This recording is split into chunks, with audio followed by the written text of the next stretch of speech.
Assalamualaikum warahmatullahi wabarakatuh.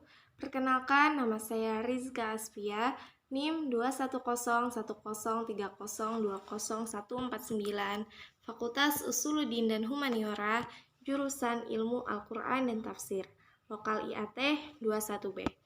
Tujuan pembuatan video ini ialah bermaksud untuk mengerjakan tugas final tes Bahasa Indonesia dengan dosen pengampu Ibu Fitriani, STHI, SPDI, MPDI, dengan judul penulisan makalah.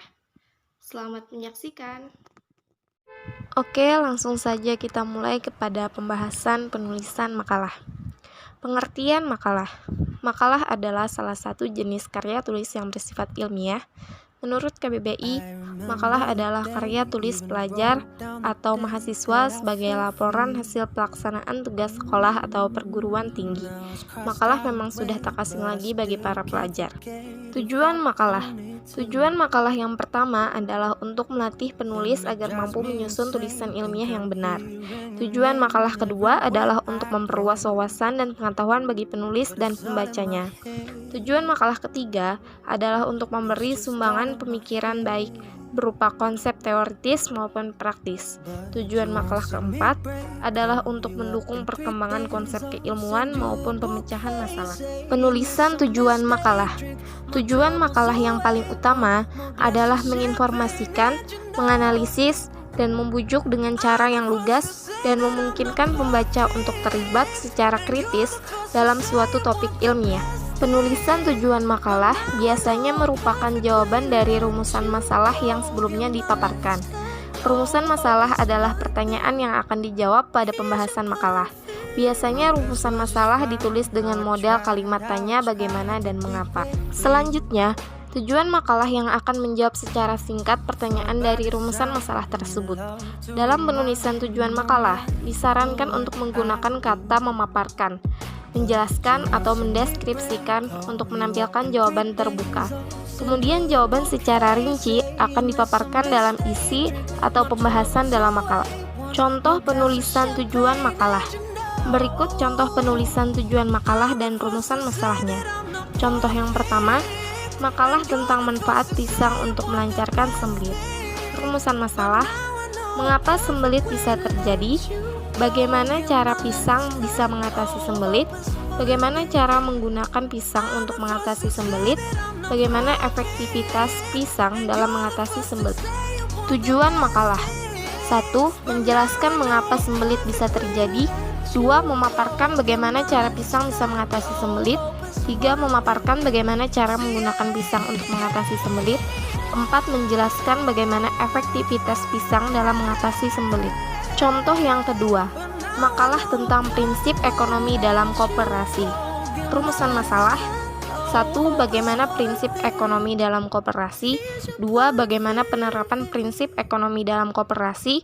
3. Bagaimana pengelolaan ekonomi dalam prinsip koperasi. Tujuan makalah. 1. Menjelaskan prinsip ekonomi dalam koperasi. 2. Memaparkan penerapan prinsip ekonomi dalam koperasi. 3. Memaparkan pengelolaan ekonomi dalam prinsip koperasi. Struktur makalah. Dalam bentuk yang paling sederhana, struktur makalah mencakup pendahuluan, paragraf tubuh, dan kesimpulan.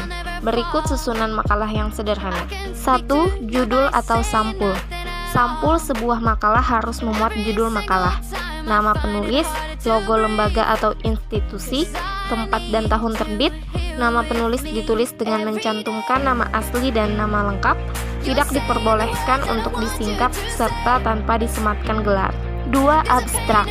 Abstrak ditulis dengan dua bahasa, yaitu bahasa Indonesia dan bahasa Inggris. Abstrak dapat berisi ringkasan atau bahasan inti dari makalah, tujuan penelitian, metode penelitian, hipotesa, dan sedikit rangkuman dari hasil penelitian yang telah dilakukan. 3. Daftar isi. Daftar isi harus memuat informasi mengenai halaman dan isi makalah. Bab dan subbab dalam makalah diberikan keterangan halaman. Hal tersebut agar memudahkan pembaca menemukan bahan yang ingin dibaca. Selain itu, jika pada makalah terdapat gambar atau tabel, pada daftar isi perlu dimuat daftar gambar dan daftar tabel. 4. Kata pengantar. Kata pengantar mencakup isi keseluruhan makalah yang membahas isi makalah secara menyeluruh, tetapi tidak spesifik dan detail.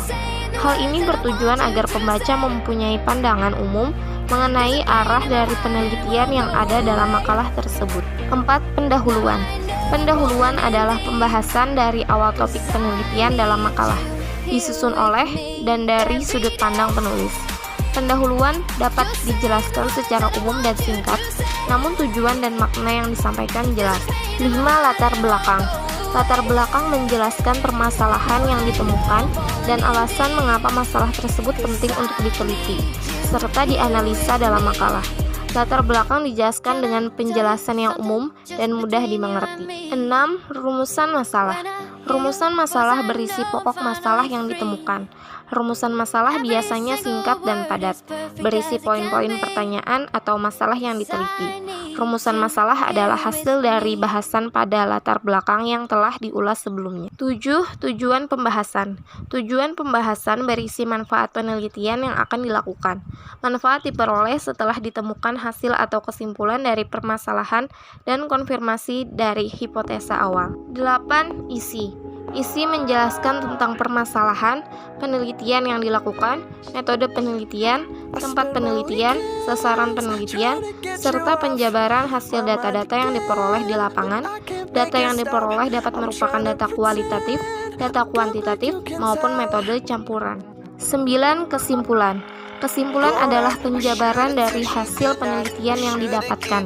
Kesimpulan juga menjabarkan apakah penelitian yang dilakukan telah menjawab rumusan masalah atau masih diperlukan penelitian lanjutan. 10. Saran. Saran ditujukan kepada pembaca. Saran diambil dari kesimpulan penelitian agar dapat dikembangkan, ditindaklanjuti, maupun diterapkan. Saran berisi manfaat penelitian kepada pembaca berdasarkan hasil penelitian yang diperoleh dengan harapan agar dilaksanakan atau diterapkan oleh pembaca. 11. Penutup. Penutup berisi harapan penulis kepada pembaca. Penulis dapat memberikan kesan dan pesan serta ucapan terima kasih kepada pihak-pihak yang mendukung penulis atas kontribusinya untuk menyelesaikan makalah penelitian.